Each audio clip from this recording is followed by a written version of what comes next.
animator team. Also, I realized how hard it was to work at home because it got way too comfy at times, especially when I had my bed literally 2 feet away from my desk. I'll be with you soon, my love. As some of you may have noticed over the years, I got additional help on my animations from my friends Jom, Sho, and Elboy. Wait a minute, Dom. You mean to tell me that you don't animate your videos all by yourself? Well, yeah, of course. I wanted to try getting out videos more often, minus this past month because I was helping with setting up the gaming cafe, so I thought I'd get even more help to take on some of the load. Well, that's lame. Too important to do everything yourself now, huh? Huh? Well, I still write the scripts myself and do the voiceovers. I still animate some of the scenes, but I guess not a majority of it. I'm sorry to shatter your vision of me. Yeah, but this other animator does everything by themselves. Okay, and how often do they post? Once every 4 or 5 months. Huh, that's pretty scarce, but understandable given the time and effort it takes to make a coherent animation by themselves.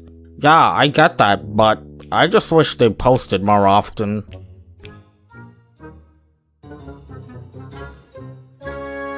Anyway, yeah, I wanted more aid on the videos. I was cool with my 3 friends from California helping me out, but sometimes the workload still proved to be a lot for us. I also thought it'd be nice to be physically around the other people working on the same project. I've usually just been cooped up in my room, and I gotta admit, it got pretty lonely at times. So I got an office, made a post that I was hiring locally, hired some people, and realized I needed to get more equipment for them to work with. I currently work on a Cintiq 13 HD as my main tablet, and thought that's probably more than enough for the others. So I decided to check if anyone was selling any used Cintiqs on Facebook Marketplace, and my favorite, Your Junk My Jewel platform, Kijiji, the Canadian Craigslist alternative. Wow, Dom, why are you being cheap? Why don't you just buy a new one? Surely you could afford it with your millions of dollars. Well, surely I can afford to also save some money when I can, right? The tablets are used, but they work just fine, and my animators don't mind, right guys? I managed to find 4 that were available, but they were all spread out around the Toronto area. One was a 5-minute drive down the street of where I live. Another was in downtown Toronto. Another was at Seneca College. And the last one wanted to meet at a Starbucks that was about 15 minutes away. I asked when they were all available at their earliest convenience. Downtown person was available the next day, so I went and scooped that up on Friday. The rest were free the day after. The thing was, I had a dentist appointment Saturday morning, which was a 40-minute drive away. Don't ask why it's so far. And then I also scheduled the animators to come in later at 1 PM. But it kinda worked out because I could head to Seneca College and one of the other sellers on the way back to the office. Now the Starbucks dude was a bit more complicated. Here's how that conversation went. Hello, is this still available? Hi Dominic. Yes, this is still available if you're interested. I am. When is your soonest convenient time to meet? And is cash okay? I am away, but my daughter can meet at a Starbucks after 2 o'clock tomorrow. Are you close to the Starbucks at and Let me know and I'll sort out the details on our side. Cash is fine. Sure, I can stop by after 2. I'm not too far from there. Alright, after 2 should be doable. I agreed to this because I needed to make sure I was at the office before 1 to let my team in, and then I could just head out real quick to pick up the tablet. I didn't get an update until Saturday morning. Great, she will be there at 2 o'clock. Okay, so I didn't know after 2 meant at 2, but I thought it likely wouldn't be a problem. I kind of got lost around the Seneca campus because the girls' directions were a bit confusing, and so that meeting got a little delayed since we had trouble looking for each other. Because that was late, I got to the other seller later than I wanted, which meant I also got to the office later than I wanted. Once I did, I still needed a bit of time to set some things up for my animators and knew I couldn't make it for 2 o'clock. Hey David, sorry to trouble you, but is it okay to postpone to 3? Didn't get a reply for 20 minutes. Hey David, checking in on this. I'll be running late. Is there a number I can reach you at or your daughter? Here's the thing. If you don't want to disclose your personal number to a stranger, I get that. That's fair. But it would also be fair if you at least promptly check the only means of communication between us as the time of meeting approaches, especially if you're going to send your daughter off for the transaction. I received a reply 30 minutes later. It was past 2. Just got this. She is there now. I'll let her know you will be late, but if you can try to come as soon as you're able, that would be great. Well, me. Okay, I guess I should head out now. I was able to set up my team quickly, so they were good to work while I was gone. I drove there and got to the Starbucks about 12 minutes later and rushed inside. And then I realized, I don't know what David's daughter looks like. In fact, I don't even know what David looks like. I had no frame of reference. So I had no choice, I had to use my deduction skills. Except I kinda felt like a creep just standing there at the entrance scanning the life forms in the room. Like, if you get to a movie late and your friend saved you a seat, you'd probably find them in less than 10 seconds of scanning. I stood there for a good minute. Like, okay, she doesn't have anything that looks like a tablet, that's a dude.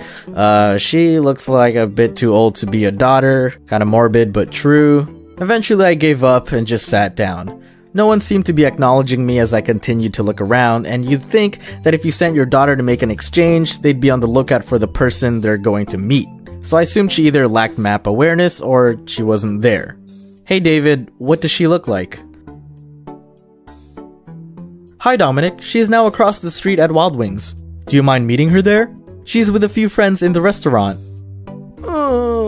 Okay, I guess we're playing Where's Waldo now, except it's the version where you don't know what Waldo looks like. I wasn't too surprised that she didn't stay. I probably would have left too if I had to wait that long. So I left Starbucks, went across the street, and into Wild Wings. Hi, welcome to Wild Wings. Table for... one? No, sorry. Actually, I'm here to... meet someone? I didn't know what to say. I probably could have been honest, but it just felt weird to explain to her that I don't exactly know who I'm meeting, because the father of the person in question seems to be trying to shelter her like she's in a witness protection program. Okay, well, you can have a seat for now. Thanks. And again, I was hoping there's a girl keeping an eye out for someone who looks like they're looking for her. I did my Terminator scan again and found multiple tables with females who were accompanied by friends. If I had to guess, I'd say that table over there would probably be it. As I looked at the group, one of the girls looked at my direction. And then the rest of them turned their heads too. They laughed for some reason and then went back to their conversation. Oh god, I don't want to be here. I didn't want to go to each suspected table like a door-to-door salesman, but I felt like that was my soon-to-be only option. David, I don't know what she looks like. There are multiple females with friends here. Okay, I let her know you're there. What the f does she look like? Usually has round glasses, blonde and blue short hair. She's in her 20s. At Wild Wings. Thank you for specifying her location. I felt like I was still in the dark with those physical descriptions, but because you verified her location again, I have now confirmed her true identity. My intuition was right. That was the table. Target acquired. Are you David's daughter? Yes, hello. I've been looking for you.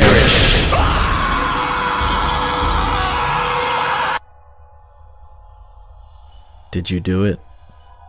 Yes. What did it cost? 700 Canadian dollars. Yeah, I got the tablet, and even paid a little extra because I felt bad for being late. I don't get why he didn't just tell me what she looked like from the start. I mean, I was gonna find out eventually, like, I had to look at her to make the exchange. But speaking of confidentiality, this video has been brought to you by NordVPN, the best VPN available and the only one to get a perfect score from PC Mag. VPNs are a great way to protect your privacy and security online. They allow you to surf the net anonymously with absolutely no data logging using military-grade encryption. They have thousands of servers in over 60 countries. It's lightweight and has a clean, user-friendly interface. Being in Canada, we don't always get the good stuff that's available for our neighbors below, or even in other countries. And until we have teleportation machines, this is probably the closest thing we've got. Check this out. I want the internet to think I'm in the USA? Bam. Maybe I want to go on the web like they do in the UK. There I am. Hong Kong? What up? Dang, Dom. Even Hong Kong? Even Hong Kong, my dude. Super fast servers protect up to 6 devices at once, available on Android, Windows, iOS, macOS. Not sure if you like it? No problem. 30-day money-back guarantee. And 77% off a 3-year plan? That's like $275 a month. I bought a soda for that much today. I could have been healthier and secure. Yeah, well now you're probably getting hacked using that random Wi-Fi. Have fun. Oh shit! NordVPN.com/Domix with the code Domix again for 77% off a 3-year plan. Enjoy!